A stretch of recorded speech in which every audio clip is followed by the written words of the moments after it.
Legacy Motormaster in over 60 seconds, let's go. What a big, beefy, meaty man of a dude. Why did I have to wear it like that? It wasn't supposed to come out like that. Yeah, so in case you weren't sure, this is based on the G1 version, and it's probably the most faithful G1 version of Menasor that we've had as a toy to date. Now, being based on Commander class, you can imagine what they did with this guy. For the sake of this review, I'm just going to show off everything. I'm not going to be like, oh, we'll wait until we've reviewed Breakdown, whenever the f*** that'll come, and then come back to this. No, we'll cover everything in this video. As you can see, he's got this big old beefy trailer, which doesn't look as long as it should, but it's got heft. He gets points for heft. He makes up for it with heft. What he lacks on the outside, he makes up for inside, you know, like a dead cat. The trailer's got some really nice detail and Decepticon insignias, purple stripe, albeit broken up, which is a bit underwhelming, but it is what it is. Although the trailer does continue the trend of having legs, so it can actually stand up under its own weight. Motormaster in his truck cab, and he perfectly captures this look I always had in my mind of what Motormaster was. This guy's got a good dynamic look. I like the sort of premium feel to this because it's the Commander class.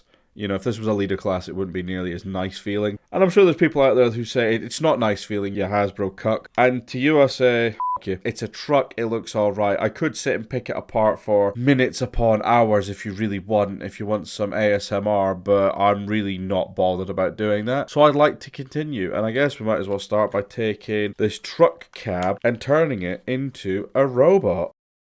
Alright, I'd like to address the really obvious thing in the room right now. This Motormaster, right? I have been collecting long enough, and I know Hasbro well enough at this point. I would like to think that I know when they've lifted something from somewhere else. There's so much about this Motormaster design that is very non-native to a Hasbro figure. There's so much going on here that it kind of perplexes me, thinking, where has this come from? I'm sure it's some third-party magic Apple square tits fucking thing. I'm sure that'll be its name somewhere on some dodgy website that you have to translate, and it looks like it runs on malware, but it's good. It's very fucking good. Given our last one was the Combiner Wars one, which I wish I still had just for the pure purposes of comparison, this one is some good shit. His posability is unparalleled compared to previous Combiner bodies. His weapons, unfortunately he only comes with a sword. I'm sure I'll show you the base mode in just a second, and that has a weapon that you can also use, but it's not as convenient. Very good. Very surprisingly good for Hasbro.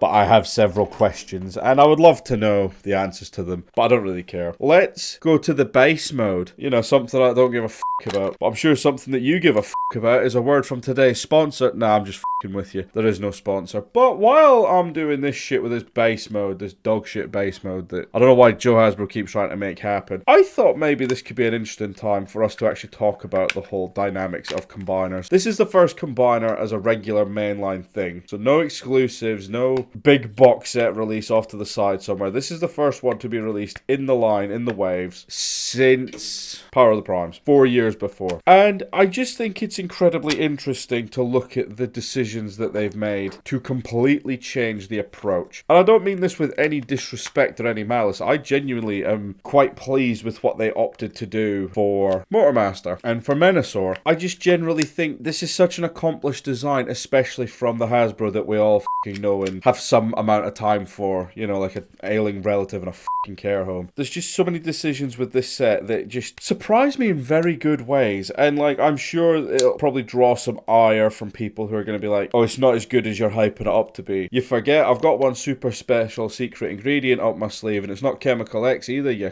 cunt, called my opinion. And as it stands, it's probably the most solid combiner we've had. I'm not going to say he's the best, but he's the most solid. You can strike a pose with him. See what I mean? Some bullshit base mode that no one gives a f*** about. And just for shits and giggles, here he is holding the gun with said base mode. It's like when we get him in the fully combined mode, I'll show you a comparison next to one of the Combiner Wars ones. We'll do Computron because we just spoke about it. And I just want to know what was the sort of catalyst for this decision. Like, did this come from somewhere else, or did one of the designers stick their hands in the air and say, actually, Joe, I've got an idea. I would love to know. I'm very curious to know what the decision was. But honestly, it pays off in that Menasor actually got a good toy this time around. Because I can tell you one thing, he sure as shit didn't last time.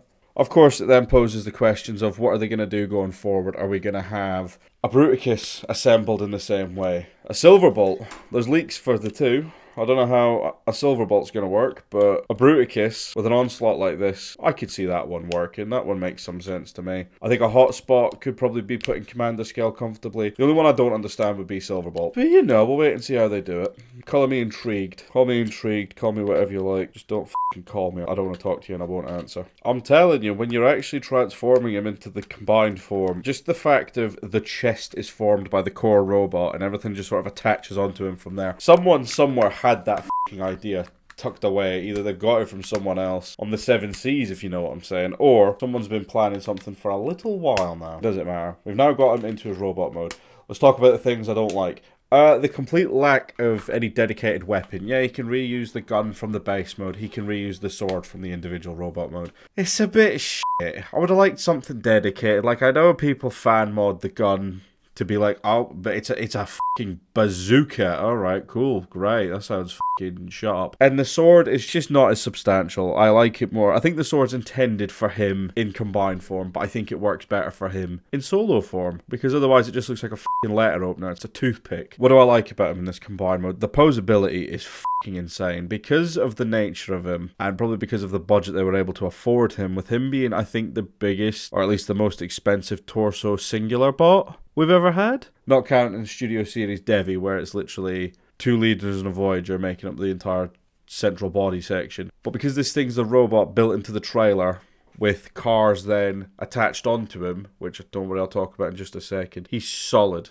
He's posable. He's a figure first. Now, of course, then this does pose the question of, what do the actual Stunticons do in this mode? So the Stunticons in this mode will just attach on, literally just plug on, and that's all they do. Yeah, the fault of being accurate to G1 is that they're just accessories that just get tacked on. They're fashion accessories. People don't like it. People swap the legs around so that the Stunticons are at the front. Personally, I don't really care. It's the way they've designed it. I'm not going to go around trying to change it to make it better. I like how the arms look because they actually do something, like the cars break up and they go down the arm, whereas the legs I find to be quite unimaginative. All in all, I think this is indicative of where this new lineup was going. Granted, we haven't had any combiner since, and no, I don't count the Volcanicus one. I'm sorry. I really don't care. But as it stands, this one is just, he's something different. He's a redemption for the Combiner Wars Menasor. He's a redemption for the Combiner Wars formula, where it's like, here's this dedicated thing. Yeah, the Stunticons between 4 of them only share 2 molds, but you know what? It works so much better than it ever did in Combiner Wars, so I can't really complain too much. I like this for what it is. It's definitely something worth looking into, even if just for the base robot, if you don't mind the skeletal limbs. Of course, you could always get the set that come out where I think it's toy-based decos. I'm not sure. But yeah, that has been a quick look off to the side at Commander Class Motormaster with the combined form Menasor, and just a quick shoot the shit, have a chat just about combiners in the wake of this one. I'm interested to see if they do another one. I know there's leaks and rumors, but I'll wait until I see it. And yeah, I think that'll about do it for this video. I'll catch you guys next time for Wave 2. Thank you very much. Have a good one. Goodbye.